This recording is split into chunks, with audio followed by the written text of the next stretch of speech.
Welcome back. In this lecture, we'll start with the third great debate. Right? The last great debate or the second great debate was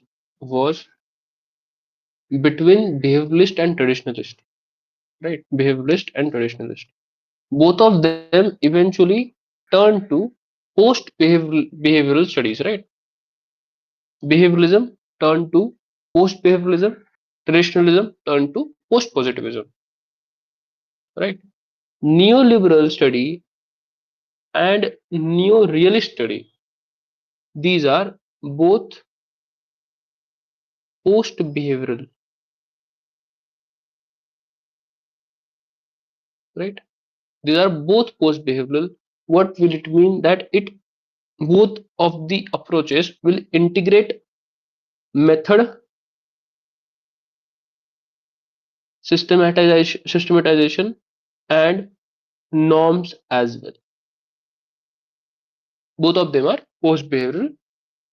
Both both include method and norms as well, right? Waltz give normative theory on scientific basis, right? When you are going to study liberalism, neoliberalism, you will understand there is influences of economy. There is influence on of data as well, right? How corporates are involved, that is also there. So both method and norms were used by post behavioral scholar, and both of neo-realist and neoliberal, both of them are post behavioral, right? Before beginning with third grade debate, you have to understand that after second grade debate or debate between behavioralism and traditionalism, right? Everyone realized that nobody is fully right with respect to international relations, right? Somebody writes something and something happens in the world that negates that, right? That negates that. So as liberal were saying that world is about cooperation. Right. Originally, liberalism in international relations, what it wanted to say, that world is about cooperation. There is chance of survival or flourishing if you act in concert, right? As exemplified by the example of League of Nations, right? On the other hand, this is liberals. Then realists talk about conflict. Realists talk about conflict. Realists talk about conflict, and realist will say that cooperation is not possible. Right? Cooperation is not possible. World is going to fight among each other, as exemplified in World War II or even after World War II. That countries go for power politics, right? But eventually, both of them realize that they are not fully right. Liberals realized after failure of League of Nations in World War II that conflict is the feature of international relations. Realized after World War II in Bretton Woods conferences or United Nations experiment that cooperation is also possible. Right? Cooperation is also possible. So what happened? What happened? They both realized limitation of themselves.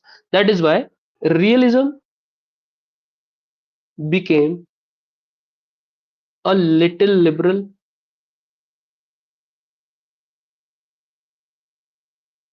Realism realized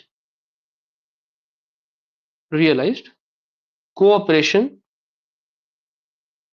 is possible.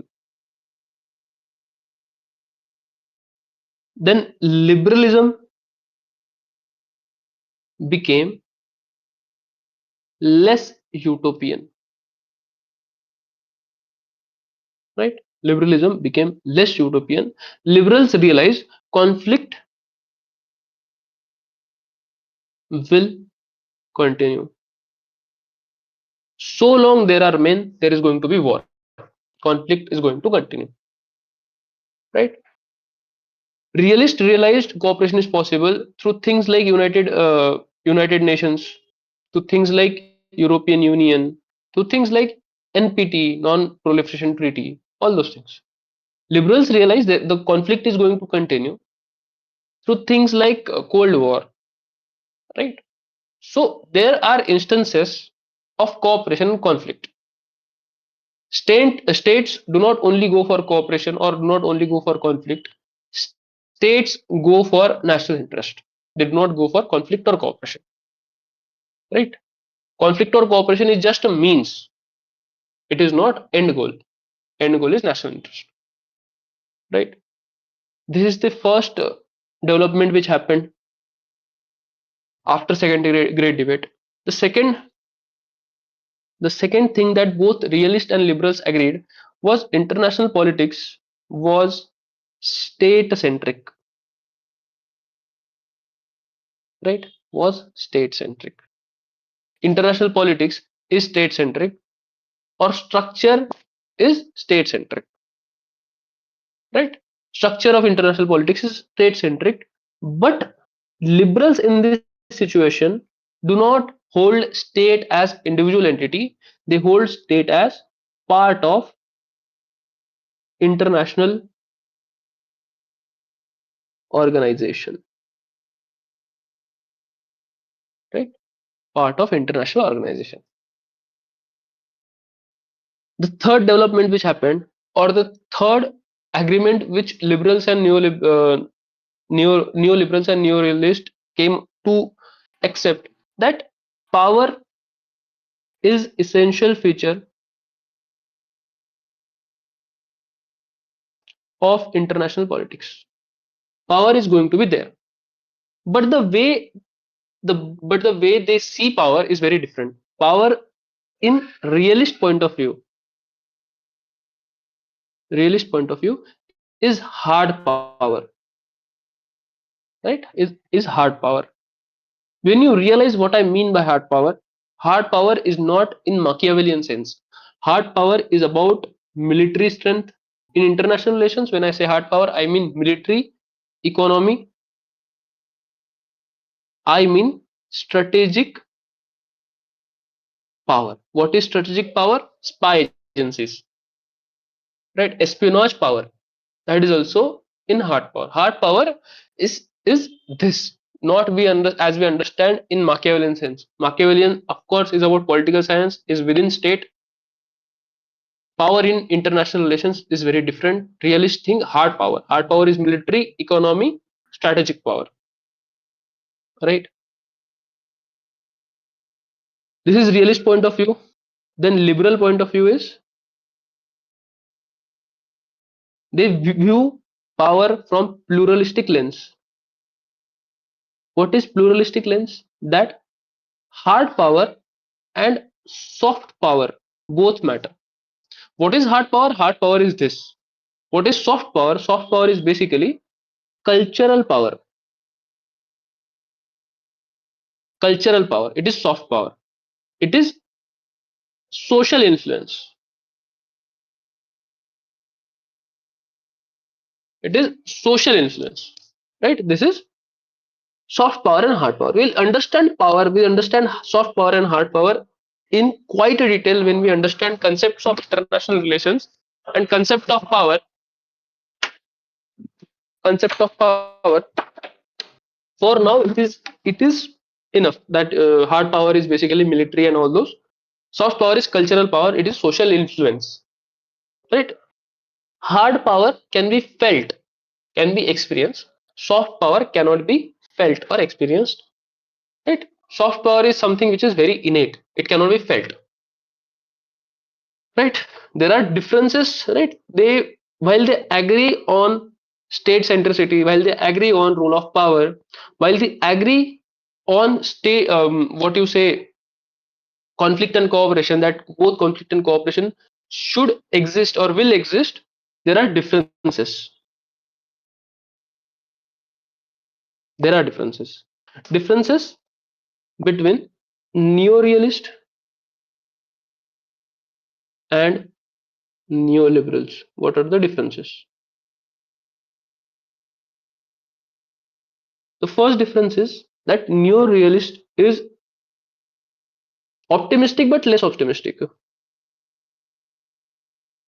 Realism was pessimistic, right? I will make one more column, right? We will do comparative study on all four elements, on all four accounts, right?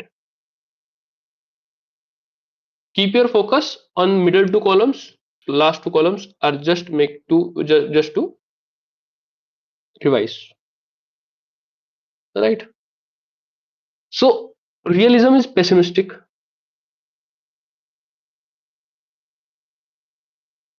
Neorealism is less optimistic. Neoliberalism is optimistic with caution. Liberalism is out and out optimistic. Out and out optimistic, right? Realism, it is status quoist. It is also status quoist. Neorealism, right? Neoliberalism, on the other hand, it is quasi revisionist, right? It does not want to it does not want to change the whole dynamic of the world, but it what it wants to do, it wants to change the center of power to an international organization. This is neoliberalism. It is not status quoist. Not status quoist. Liberalism is also not status quoist. Not status quoist. Right? Realism will say power is relative.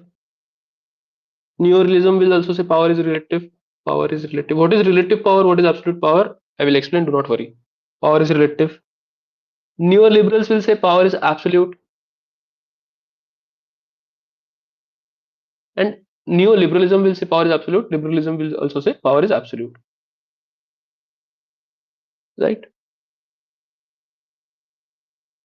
Realism came into being after World War II, just before Cold War. Neorealism after after detente. After detente. After detente. What is detente? We'll understand. Do not worry. Right. After for now, just remember detente. Neoliberalism. It came after the right. It came during detente, and liberalism was between after World War One to World War Two. Right. This is the differences. That now keep focus on neorealism and neoliberalism. Neorealism is less optimistic. Neoliberalism is optimistic with caution. Neorealism is status quoist. Neoliberalism is quasi-revisionist or not. It is not status quoist. In neorealism, power is relative. In neoliberalism, power is absolute. In neorealism, it came after detente, and neoliberalism was during detente. Right? What is the status between neoliberalism and neorealism? Neorealism was a secondary. It was not in very prominence state till 2008 financial crisis. After 2008 financial crisis, we have seen a lot of scholars shift towards neorealism. Why? Because situations have demanded so. World has turned protectionist. Civil wars are happening everywhere. There are regime changes. Right? Recently, Maduro was captured. There is regime change in Iran as well, and this has been happening for a long time. 2008 financial crisis happens, right? Then Pakistan was near, not Pakistan was attacked, but US sent its troops to catch Osama bin Laden. It was direct attack on Pakistan's sovereignty.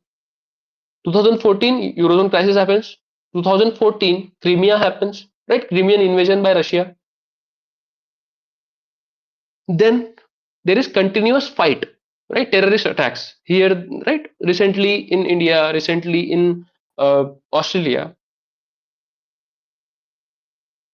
right? 2020 2020 America leaves Afghanistan, so that is also there. So what I'm trying to say, what I'm basically trying to say, that world is going towards power. Power is the direction in which world is moving towards. Power is the direction, right?